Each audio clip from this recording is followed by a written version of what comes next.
रही है। बढ़ेंगे आगे।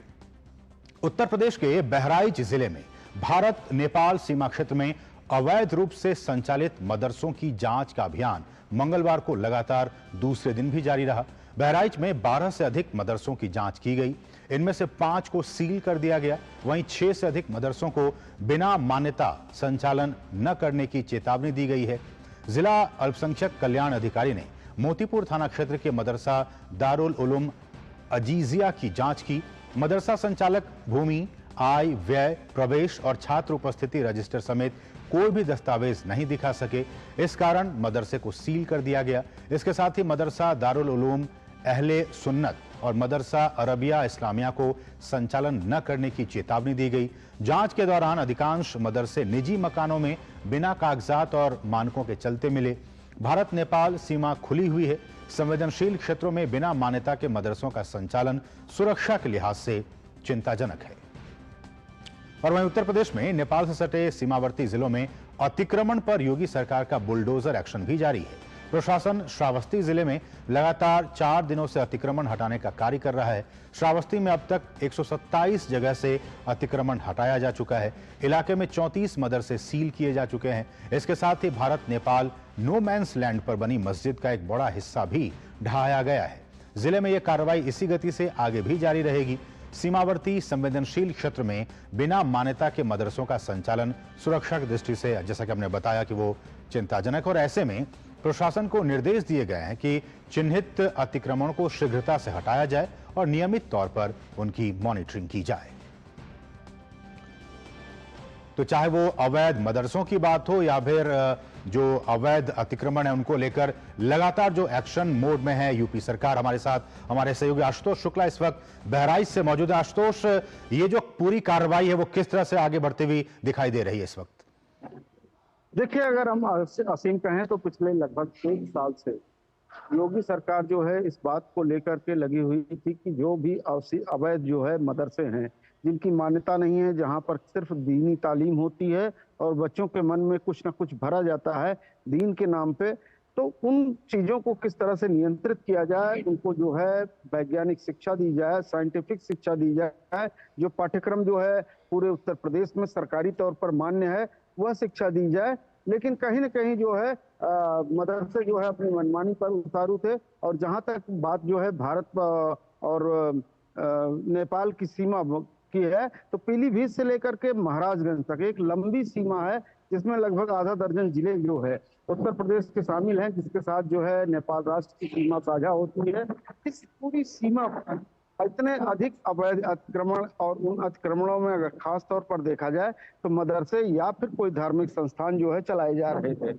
असीम, मैं आपको बता दूं कि पूरी कार्रवाई अगर हम कहें तो 2 स्तरों पर चल रही है।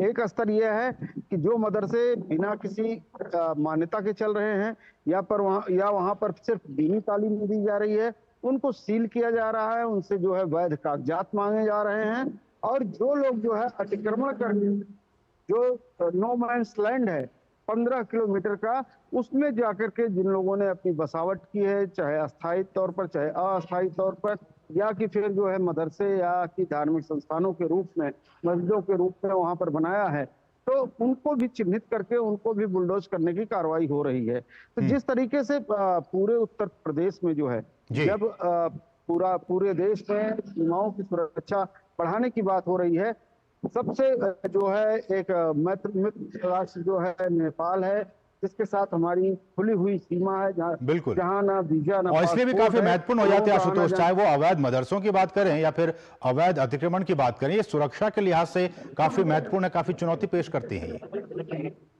बिल्कुल असीम, इसी सुरक्षा को दृष्टिकोण में रखते हुए कहीं न कहीं कई बार ऐसे मामले तमाम सारे प्रकाश में आए हैं। और यही कारण है कि एसएसबी जो भारत नेपाल सीमा की सुरक्षा करती है, उसके सामने भी इस प्रकार की बात आ रही है कि चाहे पाकिस्तानी आतंकवादी हो, चाहे जो भी हो, उनके लिए सबसे सुरक्षित रास्ता होता है कि नेपाल के रास्ते भारत में, उत्तर प्रदेश में घुस करके और जहां भी जाना हो वहां पर चले जाएं।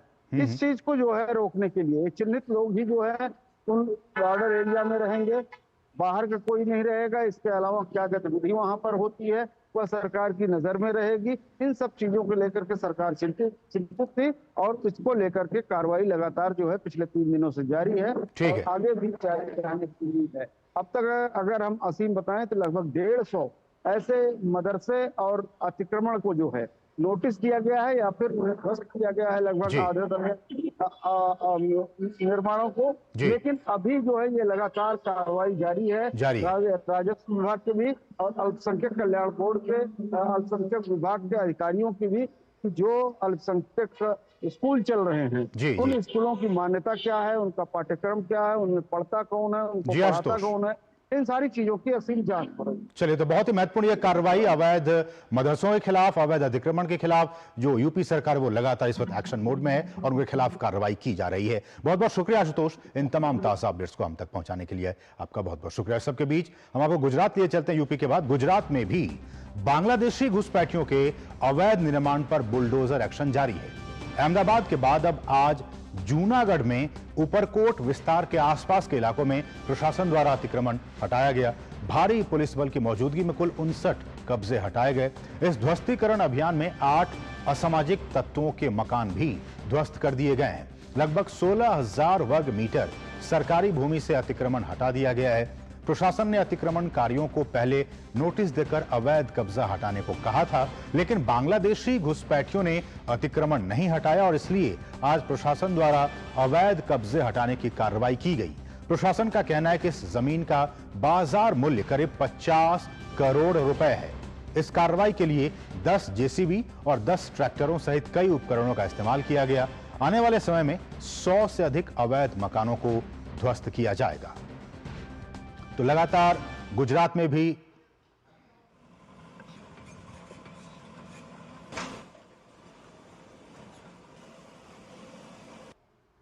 जूनागढ़ में जो ऊपरकोट विस्तार है उसके आसपास के जो एनक्रोचमेंट एरिया है वहाँ पे एनक्रोचमेंट का हटाने का सब आयोजन आज हमने किया है और कुल 59 प्रॉपर्टीज है उसको प्लेस से उनका एनक्रोचमेंट रिमूवल किया गया है।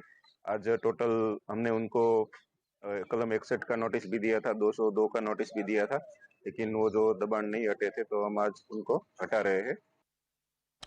तो गुजरात में भी एक्शन जारी है और आज जूनागढ़ में इस तरह के जो अवैध बांग्लादेशी जो एनक्रोचमेंट किया था उनको हटाने का काम इस वक्त जारी है। हमारे सहयोगी हनीफ खोखर इस वक्त ज्यादा अपडेट के साथ जूनागढ़ से मौजूद हैं।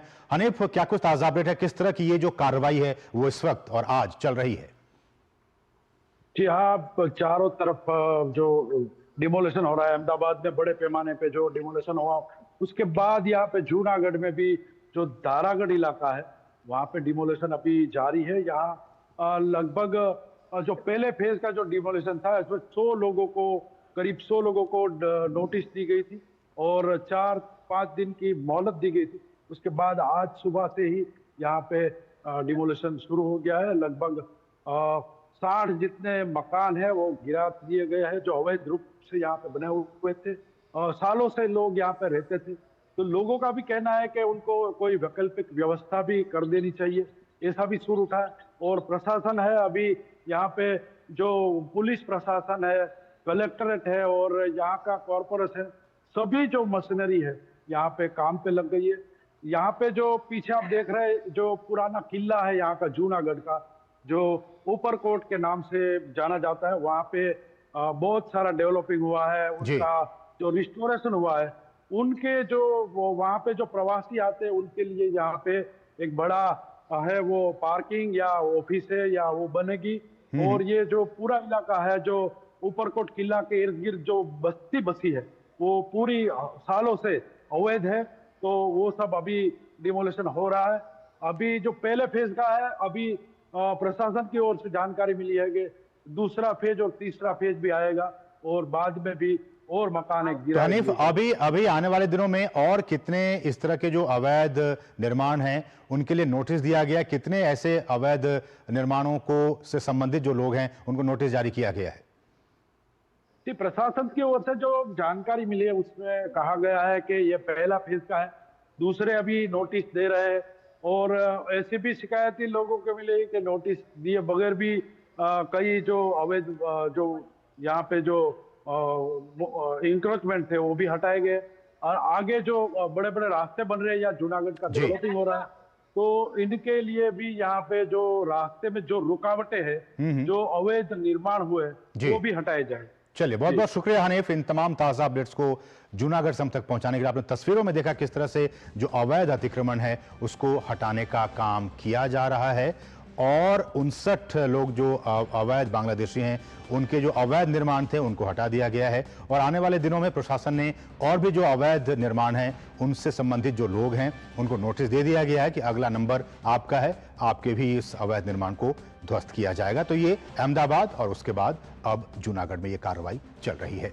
बढ़ेंगे आगे।